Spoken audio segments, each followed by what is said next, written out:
Hello friends, welcome back to RGM online classes. RGM education YouTube चैनलेर रोज रात 8টার special child development and pedagogy ক্লাসে তোমাদের সকলকে জানাই আরো একবার স্বাগত।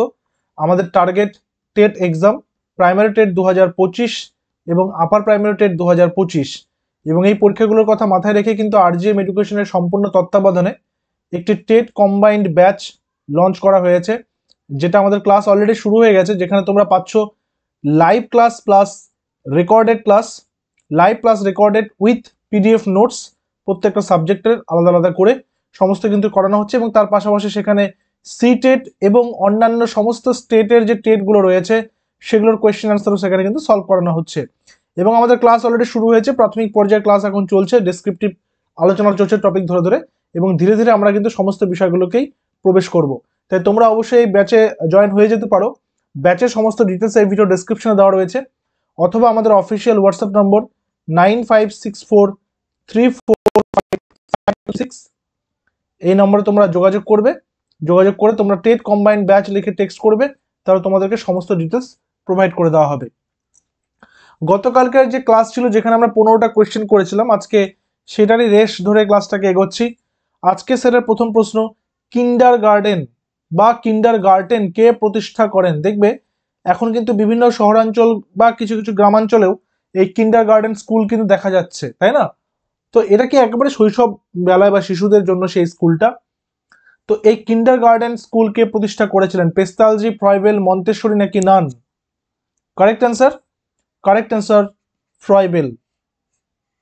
ফ্রয়েবেল। ঠিক আছে, অপশন নাম্বার বি ফ্রয়েবেল। সঠিক উত্তর নিচে তোমরা কিন্তু জানাতে পারো লাইভ চ্যাট অপশন অথবা কমেন্ট সেকশনে। শৈশবকালের অন্যতম বৈশিষ্ট্য হলো কি? শৈশবকালের চাইল্ডহুড পিরিয়ডের অন্যতম বৈশিষ্ট্য কি? চারটা অপশন রয়েছে, চারটা অপশনের মধ্যে কোনটা সঠিক তোমাদেরকে বলতে হবে। শিশু প্রচুর প্রশ্ন জিজ্ঞাসা করে শৈশবকালে। শিশুর মনোগত চিন্তার শুরু হয়, মনোগত চিন্তা বলতে তার যে সাইকোলজিক্যাল যে থিঙ্কিং এবিলিটি সেটা শুরু হয়। বন্ধুদের প্রতি শিশু গভীরভাবে অনুরক্ত হয়। নিজের চারপাশে পৃথিবী বলে ভাবতে শুরু করে। শৈশবকালে অন্যতম বৈশিষ্ট্য কোনটা? এখানে কিন্তু ইনফ্যান্সি কিন্তু বলেনি, এখানে চাইল্ডহুড বলেছে। ইনফ্যান্সি কিন্তু না, যে একদম মানে একদমই ছোট্ট শিশু তা কিন্তু না, শৈশবকাল অর্থাৎ যেটা কিশোরের আগে, কৈশোরের আগে। তো দেখবে শৈশবকালে শিশুদের মধ্যে কিন্তু সব থেকে বেশি কি থাকে? জিজ্ঞাসা থাকে, এটা কি সেটা কি, এটা কেন সেটা কেন। সো অপশন নাম্বার এ হচ্ছে এখানে কারেক্ট অ্যান্সার। এবং একজন সুস্থ সবল বাচ্চার কিন্তু এটা একটা বিশেষ বৈশিষ্ট্য, এসে প্রশ্ন করবে। এবং বাকিগুলো দেখো, যে মনোগত চিন্তা সেটা একটু একটু বয়স বাড়লে শুরু হবে। বন্ধুদের প্রতি আবেগ অনুরক্ত হবে আরেকটু বড় হলে, যখন সেই ইমোশনগুলো তার ডেভেলপ হবে, এবং নিজের চারপাশকে পৃথিবী বলে ভাবতে শুরু করবে, সেটা কিন্তু ধীরে ধীরে আসবে। নেক্সট, প্রশিক্ষণ ও শিক্ষাকে কিসের দ্বারা বিবেচনা করা হয়? প্রশিক্ষণ মানে যেখানে কি দেওয়া হবে, যেখানে ট্রেনিং দেওয়া হবে, এবং শিক্ষা কিসের দ্বারা বিবেচনা করা হয়? প্রাকৃতিক সামাজিকীকরণ, পরিকল্পিত সামাজিকীকরণ, সকারাত্মক মানে যেটাকে বলা হয় সকারাত্মক, এটা মানে যেটা হচ্ছে অ্যাফার্মেটিভ সোশ্যালাইজেশন, যেটা বা পজিটিভ বলতে পারি, ঠিক আছে? আচ্ছা, উপরে একটিও নয়, কোনটা হবে সঠিক উত্তর? প্রশিক্ষণ এবং শিক্ষাকে কিসের সঙ্গে তুলনা করা যায়? দেখো, প্রশিক্ষণ মানে কি? প্রশিক্ষণ মানে ট্রেনিং, মানে কত বছরের বাচ্চা, 5 ইয়ার্স বাচ্চার ট্রেনিং একরকম হবে, 10 ইয়ার্স বাচ্চার ট্রেনিং একরকম হবে, 15 ইয়ার্সের একরকম হবে। অর্থাৎ এটা কি? এটা হচ্ছে একটা পরিকল্পনা করা আগে থেকে, পরিকল্পনা মাফিক। তো পরিকল্পনা বা পরিকল্পিত সামাজিকীকরণ, ঠিক আছে? প্র্যাকটিস করানো, তাদেরকে কোন ড্রিলের মধ্যে দিয়ে নিয়ে যেতে হবে, সে সমস্তটা একটা পরিকল্পিত ব্যাপার। আচ্ছা, শিশুর মধ্যে আলোচনা, শাসন, নেতৃত্ব ও সহযোগিতা ও আপোষ প্রভৃতির মতো জটিল কৌশল সৃষ্টির কারণ কি? শিশুর মধ্যে আলোচনা, ডিসকাশন করবে, শাসন, নেতৃত্ব, সহযোগিতা, আপোষ, এই যে প্রত্যেকটা বিষয় মানে সোশ্যালি মানে ম্যাটার্স গুলোকে কি করা? ডিল করা, হ্যান্ডেল করা বা ডিল করা। এটা হচ্ছে কিসের সঙ্গে সম্পর্কিত? ম্যাটার সৃষ্টির কারণটা কি? সমবয়সীদের প্রভাব, মানে এখানে বলছে পিয়ার গ্রুপের প্রভাব, শিক্ষার প্রভাব, বাবা মায়ের প্রভাব, নাকি সাংস্কৃতিক প্রভাব? সঠিক উত্তর হচ্ছে সমবয়সীদের প্রভাব, মানে পিয়ার গ্রুপ। এই যে টিম মেম্বার হওয়া, টিম তৈরি করা, লিডারশিপ, ঠিক আছে, তারপরে যে রিলে করা মানে পার্টনারশিপ করা, পার্টনারশিপ ইত্যাদি কিন্তু সমস্তটাই কিন্তু ওই বন্ধুদের থেকে তারা শেখে, বান্ধবীদের থেকে তারা শেখে, তারা নিজেদের পিয়ার গ্রুপের থেকে শেখে। তো সমবয়সীদের প্রভাব। আচ্ছা নেক্সট বলেছে বিনে সাইমনের একটা পরীক্ষা হলো, বিনে সাইমনের পরীক্ষা হলো এক প্রকারের কি, কিসের পরীক্ষা বিনে সাইমনের পরীক্ষাটা, দেখে নাও অপশনসগুলো দেখে নাও। বলেছে বিনে সাইমনের পরীক্ষা হচ্ছে বুদ্ধিমত্তার পরীক্ষা, যোগ্যতার পরীক্ষা, ব্যক্তিত্বের পরীক্ষা, নাকি সাংখ্যিক দক্ষতার পরীক্ষা। আমরা যখন পড়বো, আমরা যখন আইকিউ পড়বো, ইন্টেলিজেন্ট কোশেন্ট, আমরা যখন বুদ্ধির বিভিন্ন রকমের ডিটেলসটা পড়বো ক্লাসে, আমরা যখন বুদ্ধিদীপ্ত শিশু, তারপর আইকিউ লেভেল অনুযায়ী তাদের যখন ডিটেলস আমরা পড়বো, তখন সেটা বিনে সাইমন সম্পর্কে আরো জানতে পারবো। অর্থাৎ সেটা হচ্ছে বুদ্ধিমত্তার পরীক্ষা বা তার আইকিউ টেস্ট একরকম বলা যেতে পারে, বা বুদ্ধি পরিমাপ করার এক ধরনের পরীক্ষা। পূর্ব অভিজ্ঞতাকে পুনরুৎপাদন করার ক্ষমতাকে যান্ত্রিকভাবে ড্যাশ হিসেবে, যান্ত্রিকভাবে কি যুক্তিপূর্ণ স্মৃতি, মুখস্থজনিত স্মৃতি, পরোক্ষ স্মৃতি, নাকি প্রত্যক্ষ স্মৃতি, সেটা বলতে হবে। পূর্ব অভিজ্ঞতাকে পুনরুৎপাদন করে মানে পূর্বের অভিজ্ঞতাকে আবার বারবার উৎপাদন করা হচ্ছে, তো সেটাকে কি বলবে, সেটাকে অবশ্যই বলে মুখস্থজনিত স্মৃতি। মানে একই জিনিসকে বারংবার তৈরি করে, একই জিনিসকে বারংবার করে, তাহলে মুখস্থ হয়ে গেছে।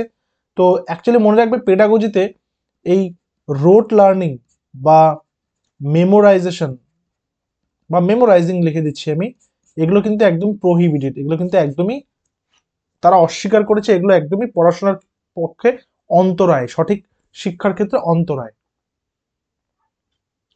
শিক্ষকের কার্যকলাপ সমন্বিত শিক্ষা পদ্ধতি গ্রহণ করা উচিত, শিক্ষকের কার্যকলাপ সমন্বিত শিক্ষা পদ্ধতি গ্রহণ করা উচিত, কারণ কি, সেগুলোর সাহায্যে বহু কথা শেখানো হয়, এটা শ্রেণীতে মনোযোগ আনে, এটা শ্রেণীতে মনোগ্রাহী ও জীবন্ত করে, সব কয়টি।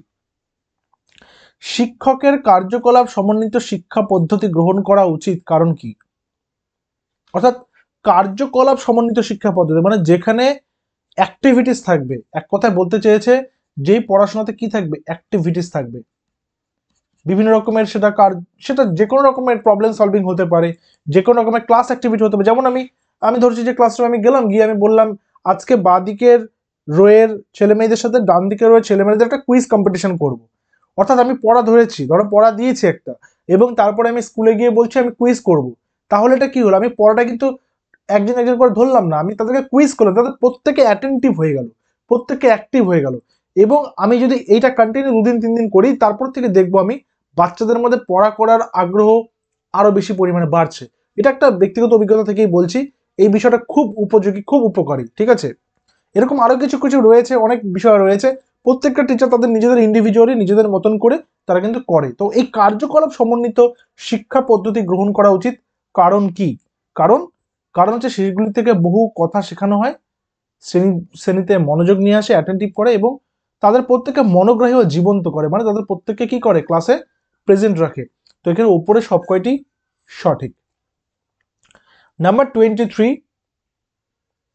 বেঞ্জামিন হুরফের মতে আমরা চারদিকে যা দেখি তা ভাষা পূর্ব নির্ধারণ করে, বাস্তবতাকে ভিন্ন মানুষ ভিন্নভাবে দেখে, সবাই বাস্তবতাকে একইভাবে দেখে, বাস্তবতার জন্য সব ভাষার প্রকাশ ভঙ্গি।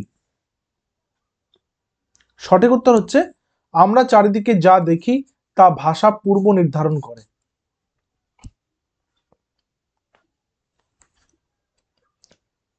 সাপির হর্ফ প্রকল্পের সমর্থনে তারা নির্ধারণ করেছেন যে, কি নির্ধারণ করেছেন, কিভাবে ভিন্ন সংস্কৃতির মানুষ রং প্রত্যক্ষ করে, কিভাবে ভিন্ন সংস্কৃতির মানুষ ভাষা প্রত্যক্ষ করে, কিভাবে ভিন্ন সংস্কৃতির মানুষ ধারণা প্রত্যক্ষণ করে, নাকি কিভাবে সাংস্কৃতিক মানুষ বাস্তবতাকে প্রত্যক্ষণ করে। দেখো, যেহেতু আমাদের এই কোয়েশ্চেনগুলোতে আমরা সিটেট এবং তার পাশাপাশি অন্যান্য রাজ্যের যে টেট পরীক্ষাগুলো সেগুলোর কোয়েশ্চেনও রাখছি, সেই কারণে কিছু কিছু তোমাদের মনে হবে যে এটা হয়তো আউট অফ সিলেবাস, ঠিক আছে, তবুও রাখছি তোমাদের সঙ্গে পরিচয়টা করিয়ে দেওয়ার জন্য। সঠিক উত্তর কিভাবে ভিন্ন সংস্কৃতির মানুষ রং প্রত্যক্ষ করে। ওকে, নেক্সট, লিঙ্গের ধারণা, এটা খুব ইম্পর্টেন্ট একটা চ্যাপ্টার। লিঙ্গ বৈষম্য, অর্থাৎ যেখানে জেন্ডার স্টিরিওটাইপ রয়েছে, জেন্ডার বায়াস রয়েছে, স্টিরিওটাইপ আর বায়াসের মধ্যে পার্থক্য রয়েছে, এটা আমি এর আগে ক্লাসে আলোচনা করেছি, আগামীতেও করবো, অসুবিধা নেই। এই লিঙ্গের ধারণা কি মানব সৃষ্ট? জীববিজ্ঞানের সততা আধুনিক ধারণা নাকি ওপরের একটিও নয়। দেখো লিঙ্গের ধারণা বলেছে, এটা কিন্তু বায়োলজিক্যাল ডেসক্রিপশন চায়নি। এই যে ধারণা করা, এই যে ধারণা, এই যে লিঙ্গের ধারণা, এটা কিন্তু অ্যাকচুয়ালি মানব সৃষ্টি করা, মানব সৃষ্ট, ঠিক আছে, মানুষ তৈরি করে দিয়েছে, এটা এই লিঙ্গ, এটা এই লিঙ্গ, এটা এই লিঙ্গ, যদিও তাদের মধ্যে অবশ্যই পার্থক্য রয়েছে, বাট এই কনসেপ্টটা কিন্তু মানব সৃষ্ট। এবং একটা কথা মনে রাখবে, যখন জেন্ডার বায়াস, আমি একটু কথাটা করে দিচ্ছি, বায়াস আর স্টিরিওটাইপ, স্টিরিওটাইপ, ঠিক আছে, জেন্ডার বায়াস আর স্টিরিওটাইপ, আমি জেন্ডার লিখে দিলাম তাহলে বুঝতে সুবিধা হবে। মনে করো কালকে তুমি স্কুলে গেছো, তুমি ক্লাসরুমে পড়াচ্ছ, তুমি গিয়ে কি করলে, তুমি গিয়ে প্রত্যেক দিন, তুমি যেহেতু একজন দিদিমণি, তুমি প্রত্যেকদিন সেখানে গিয়ে শুধু মেয়েদেরকে প্রশ্ন ধরছো, প্রত্যেকদিন মেয়েদেরকে প্রশ্ন ধরছো, তুমি ছেলেদেরকে জিজ্ঞাসাটাও করছো না যে কেন তোমরা পড়া করোনি বা তোমরা পড়া করেছো কিনা, তোমরা কেউ পারবে কিনা, তুমি গিয়ে তোমার কিছু ছাত্রী রয়েছে প্রিয়, ওদেরকে প্রশ্ন করছো। এটাকে বলে বায়াস। মানে ক্লাসরুমে 30 জন রয়েছে, তার মধ্যে তুমি পার্টিকুলার 3 জনকেই প্রশ্ন করে যাচ্ছ, রেগুলার তাদের কাছ থেকে প্রশ্ন করো, তারা উত্তর দাও, তারা পড়াশোনা করেছে কিনা, তারা কি দিয়ে খেয়ে এসছে, তাদের বাড়িতে কি কি রয়েছে সেগুলো নিয়ে তুমি আলোচনা করছো। তাহলে বাকি যে 27 স্টুডেন্টস, তারা কিন্তু ডিপ্রাইভ হচ্ছে, তাহলে এটা হচ্ছে বায়াস। অর্থাৎ এখানে কি ভেদাভেদ তৈরি করলি। স্টিরিওটাইপটা কি? স্টিরিওটাইপ হচ্ছে, তুমি স্কুলে এবার সরস্বতী পুজো সামনেই আসছে, তো কি করবে, তুমি বলবে যে, তুমি গিয়ে বলছো যে আমার কয়েকজন মেয়েকে দরকার, কয়েকজন মেয়ে দরকার, তুমি উল্লেখ করলে কিসের জন্য, যে উদ্বোধনী সঙ্গীত হবে। এই উদ্বোধনী সঙ্গীত কেন হবে, কারণ হচ্ছে একটা অনুষ্ঠান করবে তাই। তো এবার মেয়ে কেন দরকার, কারণ উদ্বোধনী সঙ্গীত মেয়েরা ভালো করে, কারণ মেয়েরা গানে ভালো হয়। তুমি কি করলে, ছেলেদেরকে জিজ্ঞাসা করলে না কেউ গান করতে চায় কি চায় না, তাহলে এটা হচ্ছে স্টিরিওটাইপ। মানে তুমি ভেবে নিয়েছো যে গান মানে মেয়েরা করবে, শুধু গান ভালো মানে মেয়েরা করবে, এই যে ধারণাটা, অর্থাৎ এই যে একটা পৃথক করার ধারণা, এই ধারণাটাকে বলে স্টিরিওটাইপ, যেটাতে বলা হচ্ছে পুরুষরা এই কাজগুলো করতে পারে, মেয়েরা পারে না, মেয়েরা এই কাজগুলো করতে পারে, পুরুষরা পারে না। আর জেন্ডার বায়াসটা কি, জেন্ডার বায়াসটা হচ্ছে তুমি শুধুমাত্র কয়েকজনকেই প্রাধান্য দিচ্ছ, বাকিদের দিকে পাত্তা দিচ্ছ না, যে তুমি শুধু মেয়েদেরকে প্রশ্ন করছো, ছেলেদেরকে তাকাচ্ছও না, তাহলে এটা হচ্ছে বায়াস হয়ে গেল। ঠিক আছে, এই দুটোর মধ্যে কিন্তু পার্থক্য রয়েছে। এই স্টিরিওটাইপটা কিন্তু সমাজ তৈরি করে দিয়েছে, স্টিরিওটাইপ বলেছে না, স্টিরিওটাইপ মানে সমাজ তৈরি করে দিয়েছে, বাট বায়াসটা কিন্তু ইন্ডিভিজুয়ালি প্রত্যেকটা ব্যক্তি নিজের নিজের মতন করে বায়াসনেসটাকে প্রমোট করে, কেউ প্রমোট করে না। ওকে, এটা হচ্ছে ব্যাপার। আমরা আগামীতে এগুলো কোশ্চেন আসবে আর ওগুলো নিয়ে আলোচনা কিন্তু করব। নেক্সট আমরা পরের প্রশ্নে আসি, বলেছে শিক্ষার্থীকে বহু উত্তর থেকে শুদ্ধ উত্তর বাহুতে দেওয়ার প্রক্রিয়াকে কি বলে। মানে বহু উত্তর থেকে শুদ্ধ উত্তর বাঁচতে, অ্যাকচুয়ালি বাহুতে না, বাঁচতে, মানে যেটাকে বলা হয় এমসিকিউ থেকে, যেটা যেটা তোমরা করছো অ্যাকচুয়ালি, এমসিকিউ এর মধ্যে সঠিক উত্তর কোনটা হবে সেটাকে বাছাই করে বলতে হবে। এই প্রক্রিয়াকে কি বলবো, বাক্য সম্পূর্ণ করার প্রক্রিয়া, বহু বিকল্প প্রক্রিয়া, খুব সহজ এটা, এটা অ্যান্সার খুবই সহজ। ঠিক আছে, তো এখানে আমরা বুঝতে পারছি এটার অ্যান্সারটা কি হবে, এটার অ্যান্সারটা হবে বহু বিকল্প পরীক্ষা বা যেটাকে বলে মাল্টিপল চয়েস কোয়েশ্চেন, এমসিকিউ, তাই তো, যেটা আমরা করছি। তারপরে কি বলছে, কোন পরিবেশে শিক্ষণ লাভ করে তা অন্য শিক্ষণ পরিবেশে ব্যবহারের পদ্ধতিকে বলা হয় কি। কোন পরিবেশে শিক্ষণ লাভ করে তা অন্য শিক্ষণ পরিবেশে ব্যবহারের পদ্ধতিকে বলা হয় কি। মুখস্থ আহরণ বোধ শক্তি নাকি স্থানান্তরিত করা, মুখস্থ আহরণ বোধ শক্তি নাকি স্থানান্তরিত করা। কোন পরিবেশে শিক্ষণ লাভ করলাম আমি একটা জায়গা থেকে, এবং অন্য শিক্ষণ পরিবেশে ব্যবহার করলাম, আমি এক জায়গায় শিখলাম, শিখে সেটাকে অন্য জায়গায় ব্যবহার করলাম। ক্লাসরুমে আমি আজকে শিখলাম যে কিভাবে এই কাজটা হয়, এবং সেটা আমি বাড়িতে গিয়ে প্রয়োগ করলাম। ছোটবেলায় অনেক করেছি আমরা, সায়েন্স ক্লাসে বিশেষ করে স্যাররা দেখিয়ে দিতেন যে কি করে বায়ুর চাপ নিয়ন্ত্রণ করে করতে হয়। তো গ্লাসের মধ্যে জল ভরে, আশা করি তোমাদের মধ্যে অনেকে করেছো, গ্লাসের মধ্যে জল ভরে উপরে একটা কার্ডবোর্ড দিয়ে চাপা দিয়ে গ্লাসটাকে উল্টে ধরতাম, এবার কি হতো, জলটা পড়ে যেত না। এইটা পরীক্ষাটা বাড়িতে করেছি, আমি করেছি, আমি তাই আমার ইয়ে থেকে বললাম। তাই এটাকে আমি কি বলবো, এই পরীক্ষাটাকে কি বলবো, এই পদ্ধতিকে কি বলা হয় বলো। এই পদ্ধতিকে বলা হয় বোধ শক্তি। ঠিক আছে, অপশন নাম্বার সি, অর্থাৎ তোমার যে বোধগম্যতা কতটা রয়েছে, কতটা তুমি শিখেছো, সেটা কিন্তু এখানে বোধ শক্তি। ওকে, আচ্ছা এখানে অ্যান্সারটা ভুল দেওয়া রয়েছে, স্থানান্তরিত করা না, এটা কিন্তু বোধ শক্তি হবে। ঠিক আছে, অপশন নাম্বার সি হবে কারেক্ট অ্যান্সার। পিডিএফটা যখন তোমাদেরকে গ্রুপে দিয়ে দেবো, তোমরা একটু কারেক্ট করে নেবে, এটা মনে রাখবে। 23 নম্বরটা, সরি 27 নম্বরটা। প্যাভলভ কিসের সাহায্যে শিক্ষণকে ব্যাখ্যা করেছেন। প্যাভলভের যে পরীক্ষাটা, কোন পরীক্ষার মাধ্যমে তিনি শিক্ষণকে ব্যাখ্যা করেছেন? অনুবন্ধন, শর্ত, অন্তর্দর্শন নাকি প্রচেষ্টা ও ভুল? প্যাভলভের পরীক্ষা। দেখো, প্রচেষ্টা ভুল মানে যেটাকে বলা হচ্ছে ট্রায়াল অ্যান্ড এরার। এটাও কিন্তু খুব বিখ্যাত একটা পরীক্ষা। কার? থর্নডাইক, তাই না? আর এটা হচ্ছে কি, প্যাভলভ কিসের মাধ্যমে করেছেন? প্যাভলভ করেছে শর্তের মাধ্যমে। আমরা প্যাভলভের শিক্ষার ব্যাপারটা, তার টেকনিকটা সমস্ত কিছু আলোচনা করব, থর্নডাইকেরটা করব, প্রত্যেকটা বিষয়ে কিন্তু করা হবে। নেক্সট, এই অ্যান্সারটা ভুল আছে, আমি এগুলো সমস্ত কারেক্ট করে তোমাদেরকে করে দেবো, ঠিক আছে? এই অ্যান্সারটা ভুল আছে, কারেক্ট করে দেবো। থর্নডাইকের শিক্ষণের ধারণাটি হলো কি? থর্নডাইকের শিক্ষণের ধারণা, থর্নডাইকের শিক্ষণের ধারণা, যে আগের থেকে বললাম, তাহলে এটা আর বলবো না, এটা হোম টাস্ক। এটা হোম টাস্ক থাকলো। কোয়েশ্চেন নাম্বার 29 দেবে, দিয়ে এ নাকি বি নাকি সি নাকি ডি অ্যান্সারটা করে দেবে। ওকে, করে দেবে। এবং আজকের সেটের শেষ প্রশ্নে চলে এসেছি। আজকের সেটের লাস্ট কোয়েশ্চেন, মনোযোগ শব্দের অর্থ কি? মনোযোগ শব্দের অর্থ কোনো বস্তুর দিকে দেখা, সচেতনতার উপর মনোযোগ দেয়া, স্মৃতিতে রাখা কয়েকটি বস্তুর উপর মনোযোগ রাখা। এই কোয়েশ্চেনে তোমাদের জন্য থাকবে, এই কোয়েশ্চেনে তোমরা নিচে জানাবে, কমেন্ট সেকশনে জানাবে, তোমরা কমেন্ট করবে, ঠিক আছে? আমাদের কিন্তু অলরেডি টেট কম্বাইন্ড ব্যাচে ক্লাস কিন্তু শুরু হয়ে গেছে। তোমরা যারা যারা ভাবছো অ্যাডমিশন নেবে, নিয়ে নাও, কারণ এরপরে কিন্তু সিলেবাস অনেকটা এগিয়ে যাবে, কারণ ক্লাস কিন্তু লাইভ হচ্ছে, লাইভের রেকর্ডিংগুলো অবশ্যই পেয়ে যাবে, বাট লাইভগুলো যেগুলো পার হয়ে যাচ্ছে সেগুলো কিন্তু আর কন্টিনিউ হবে না।